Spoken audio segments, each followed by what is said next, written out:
Hey guys, today I'm going to show you how I painted my laminate countertops to give them a faux granite look. Alright, so I started by cleaning and degreasing the countertop. I just used our regular degreaser that we have around the house to clean. Real quick guys, if you enjoy the video at any point along and you want to give us a like and hit that subscribe, I would greatly appreciate it.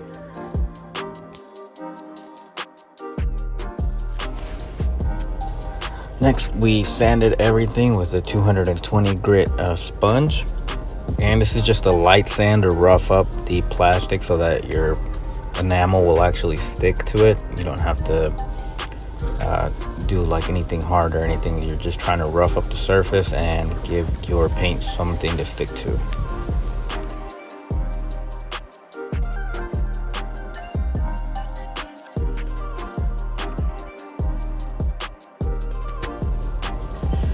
Next, we cleaned off the countertops again, just to get rid of all the sanding dust and make sure we had a clean surface for our paint.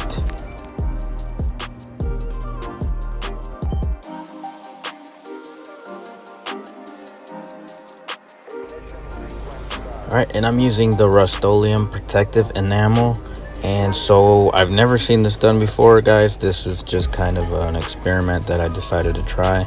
And I applied the base coat white. This is just a gloss white, and this will be our base coat for the rest of the colors to go on top. Again, this is just an experimental thing. I've done it before on some countertops and they've worked good. The enamel, they've worked well, and the enamel holds up pretty good in comparison to like any other kind of regular paint. So I just decided that we would try it here. Anything's better than these brown countertops that we have currently, and we just wanted to spruce up the kitchen a bit, make it brighter and make it match with the cabinets. I did both sides. I have countertops on both sides of the kitchen, so we did that base coat on either side, and we did tape off the stove and the sink. Originally I started off by not taping it off, but then I realized that it was going to be a little messier than I thought. And this stuff is oil based, so you do want to have some mineral spirits or some paint thinner to clean your brushes and your rolls after. The sponges, I just cut little pieces and threw them away after. And my brush, I did have to clean with mineral spirits. Right, and I'm using a 6-inch roller with a 1/4-inch nap to roll everything.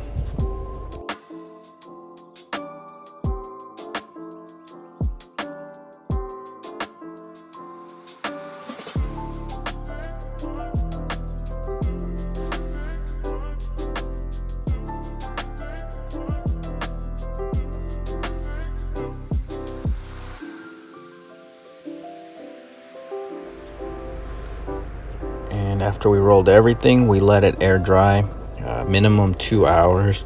I think ours was like 2.5, 3 hours. We were working on some other stuff around the house. And this is kind of strong, so we did have to open up a window. So make sure when you do this, wear a mask. And if you're in a small area, make sure you open up a window or a door. Next, we mixed the first color, which I only bought 3 colors. I bought black, white, and then this almond looking color. So I used the white and the black. We just mixed it to get different shades of gray. This is the first shade that I did, and every time I just did a different shade, a little bit darker, a little bit lighter. We were just trying to get that natural stone look.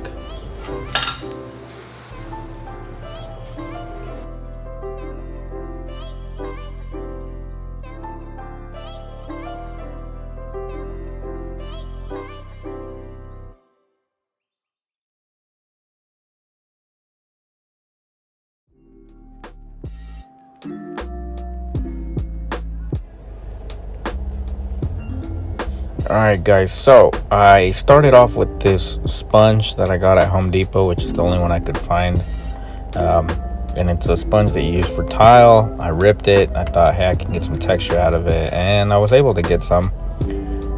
But in the end, after doing the first coat, I realized it wasn't really going to work. I kept trying just to see what it would look like. I mixed a little bit of a darker gray after I did this first light gray, but really here I'm just showing you guys what it looked like with that sponge here. I tried another sponge and I didn't like the texture that gave me either. So after all this, I decided to just go look for a sea sponge, which is what I have used before and what you're supposed to use. And it took a while. I had to go to like 3 different Lowe's to find one. I mean, Home Depots, and I finally found one. But this. Alright guys, so yesterday I got the cleaning sponges and that didn't work out. So I went to Home Depot today and picked up a sea sponge, which has a lot more texture on it. As you can see. And I did this side right here with the sea sponge only. Sorry about the dishes, guys. We're trying to live here and fix it up a little bit. And then I went ahead and added some more white over here, and then we're gonna add the gray on top. Just do a couple more coats probably. I think it looks better than the brown, honestly. And for about 30 bucks, I think these are like 10 bucks each. 40 bucks with the sponge was like $12, so under 50 bucks. I think it looks a lot better. Alright guys, and so in the previous little clip I was just explaining to you guys my sea sponge and why I switched sponges, and I only did half on the first day, but this is the second half where I started off with the sea sponge and I did the almond color first. I just didn't want that much of that color showing through, so I just did small areas just randomly in different places where I thought it would look good.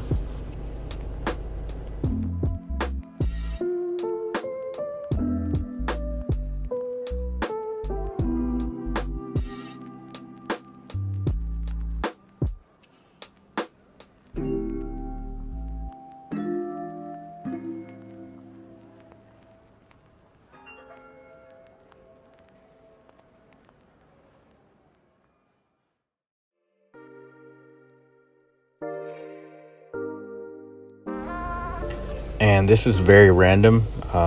Try not to get in a rhythm or a pattern. You just have to be really random, move it around, turn the sponge. I think I even ripped up another little piece so I could get a different pattern.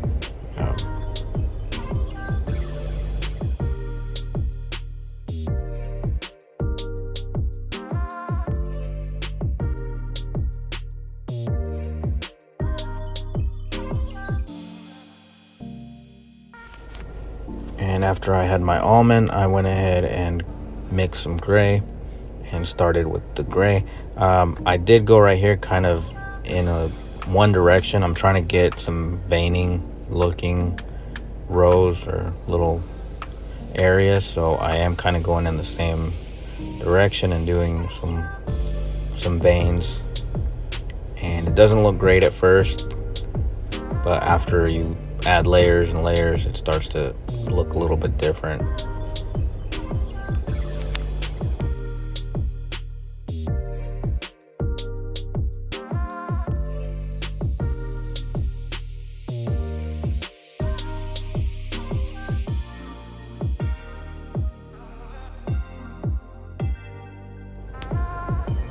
And here we're just adding lighter little gray all around the big dark gray areas.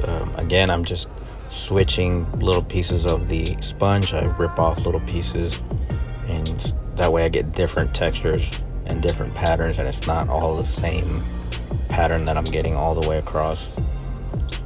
And I did this on both sides. This is the side that I did all with the sea sponge, but I'm also doing it at the same time on the other side, which I had done previously with the tile sponge that I didn't like how it looked. And here I'm adding white in areas where I feel like it's a little too dark. So it's all about layering and just adding different layers, what you think is gonna look good, what you think, if it looks too dark in one area, just add the other colors. Don't be afraid to try different things, guys.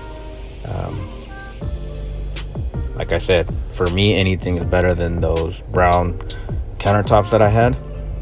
And this was my final product. Here the sponge is almost dry. I'm just going in the light areas and trying to add a little more texture.